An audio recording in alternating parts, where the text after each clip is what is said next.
Howdo guys, it's Luke at Geekgaming Scenics, and in this video I'm going to take you through how I built this Ents diorama, showing you the processes, the techniques, the products and the miniatures that I've used. And the miniatures are brought to you by this video's sponsor.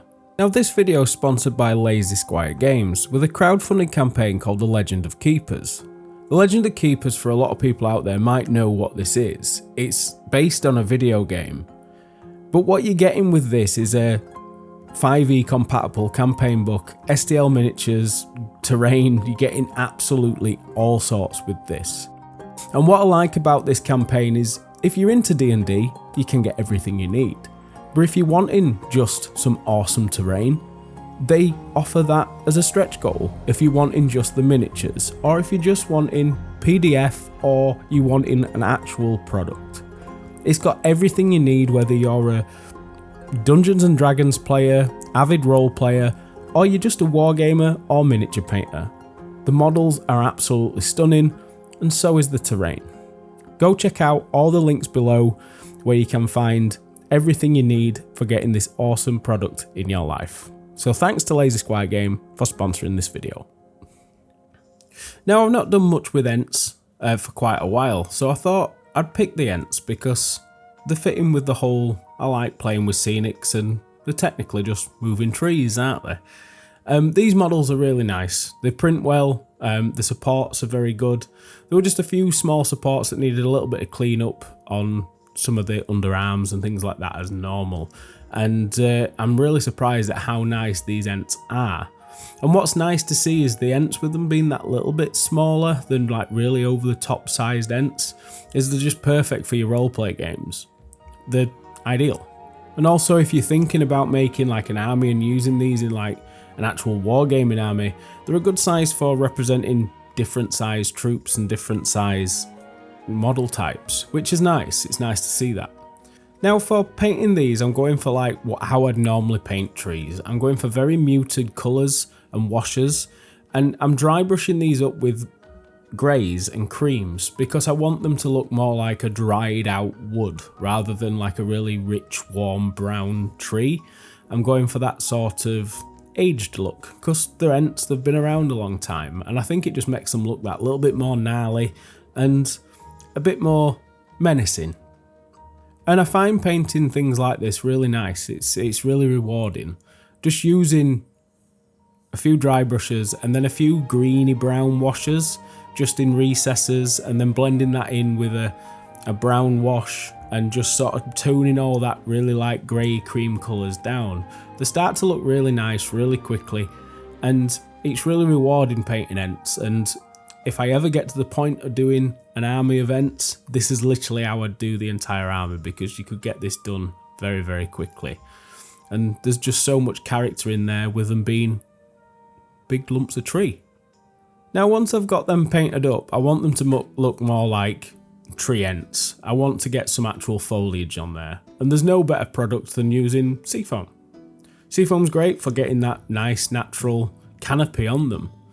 So what I'm doing is, because they're quite small Ent models, I'm breaking off very, very tiny pieces of seafoam to look like individual tiny little branches that are going to stick well onto the Ents. For the foliage, I'm just using a little bit of basing glue, and I'm dipping the ends of this in rather than spraying them and sprinkling it on, because I want a bit more control. And what you find doing it this way is the little globs of glue help fill out the canopy more. And I'm dipping this into the mid-green foam flock from my range. And as they come out, you get some nice little bunches of foliage, which look really nice. And on their own, it's a bit sparse, but when we start putting all these together onto the model, you'll see the difference.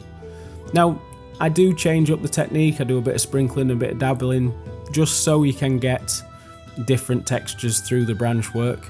And this works rather well. So when you're doing this, just sit down and do as many as you can, because it's surprising how many you actually need. When you feel like you've got enough, just make a few more, because they soon disappear. Now for sticking these on the trees, I'm not going to be using any sort of contact glues or anything like that, because I want the seam of the branch to be hardly noticeable. So I'm using super glue and then spraying that with activator. It is a bit long-winded this way, but you don't get any really nasty sort of unnatural globs of glue laying around. The branch follows the texture of the Ent, which is a lot nicer. Just be persistent, stick these on, and I'm telling you, because you've saved so much time painting the model, just spending this little extra time just adding them bits of seafoam with a flock on do make a lot of difference, and it's a lot nicer doing it this way. Now for the diorama base, I'm just going to use a really old frame. I like using frames because they're very affordable and they're a nice square flat shape to work in, and it's already done. It's not like you're going to make anything for them. For the actual substructure of it, I'm just using some foam which I'm cutting with a razor saw. The only issue is I don't have any very thin foam, so once I've actually cut this and broke this to shape to fit in the frame, I'm going to have to cut this down to fit so it's not too high and standing out the frame. The way that I'm going to do this is using a bow from the Hotwire Foam Factory. These are a great tool if you are wanting to do a lot of terrain or a lot of like dioramas and things, and you're needing to get these flat cuts of foam, and buying foam in all different shapes and sizes can get expensive, especially in small volume. So having a tool like this just make light work of big pieces of foam like this. Now, what would a diorama be without some water effects? So I'm going to put like just a little trough in the front of it where I'm going to put some water, and I'm going to play with an idea that I've had. I don't know how this will turn out, but I'll show you later on. Now for creating the natural landforms, we're using modelling compound. It's just quick and easy to use, it's pretty lightweight once it's completely dry, and it really speeds up your process so you're not having to wait for plasters and things like that to dry. All I'm doing is I'm smoothing out all the rough foam that I've cut so we get a more naturalistic landform. And once we've got all that in place and kinda smoothed out, I'm going to start putting in some rock formations and bits and pieces like that just to add a bit more interest to the diorama. Now for rocks, you might have seen that I've been using bark a lot more often now, and there's multiple reasons for this. It's just lightweight, hard wearing, and you don't have to plan ahead and cast up plaster rocks and mess around. And we have these already bagged up and clean for you in multiple sizes, whether you're doing rock faces or even just little embankments like this. And the one benefit that I really like to these is no one piece is the same, so you don't see repeats, which is just an added benefit to the nature of the product. Now I'm using black as a base coat for a change. Now there's a few reasons for this. It's just because the rocks are going to be painted grey colour obviously, and black is a lot better for the ground material that I'm going to be using ahead because it's darker, it's going to be under trees, it needs that shading. Now for foliages, I'm using a mixture of natural and plastic plants. These plastic plants I just picked up from B&M, and what's great about them is they're pretty affordable. I think they're like £2-3 quid a piece, and you get loads of nice little plastic shapes that you can cut up and use. But to make these not look as artificial, we're going to blend these in with natural materials. And the reason that I do this is in nature there's a lot of shapes, colours, textures, and having hard smooth leaves and then having natural soft fluffy leaves, it just adds to that naturalistic look. To apply the mosses down, I'm just literally putting a big dollop of the fast dry basing glue down, and the reason that I'm doing that is it dries in the shape that you put it down because it's a very thick rubber once it sets, and then that means that the bits of plastic foliage will just stand up in that, and when it's cured they're not going to come out. Now I'm painting these with like a muted green colour through the airbrush, but I'm not giving it a full coating, I'm just getting rid of that unnatural look as well. So what I'm trying to do is make it so it fits in with the diorama better, and it's as simple as just spraying a bit of greeny brown paint over the top of them, and they'll fit in really well with the diorama once it's done. I'm using that green on the rocks as well because obviously that's where we're going to be putting a bit of water, so I want them to be a bit of an undertone of green like mosses and algae and things on there, and then I just highlight them up with a light grey. Now rivers, a lot of people say what colour do you paint the river base and how do you do it? Me, I just literally use the base ready riverbed, and the reason that I use this is because all the stones are very soft and rounded, so like they would be underwater from erosion, and I just literally chuck these on all over the base, and that's what I use as that natural sort of embankment underwater feel. For the finer stuff, I go in there with Arid Earth Base Ready just to fill any spaces, and then I just seal all that down with this matte scenic sealant. Just a light covering is all it needs, and I do that on the plants and the foliages too. Now while that's drying, it's a good time to get your washes on your rocks so you can leave it all to dry at roughly the same time. But I use a mixture of the 3 washes and I just chuck them on randomly, and I let the washes do what they want to do, so it just looks more natural rather than it looks like you've painted them to look natural, rather than just letting it do what it wants to do. Focusing the darker colours underneath. Also, for a bit of added colour, I use the washes in the riverbed, and I also sprinkle some green leaves from our range and green foam flocks, so it acts as like algae, and then when the resins and stuff are in there, it'll really squash it down into them stones. Now where the main trees and ents are going to be, I'm literally just using pine forest ground cover as the main covering for all of it, and it's just because it's a nice covering that'll really simulate the soil and under tree debris. But we will work on top of this, but it gives a nice natural feel to the back of the baseboard where the ents are going to be.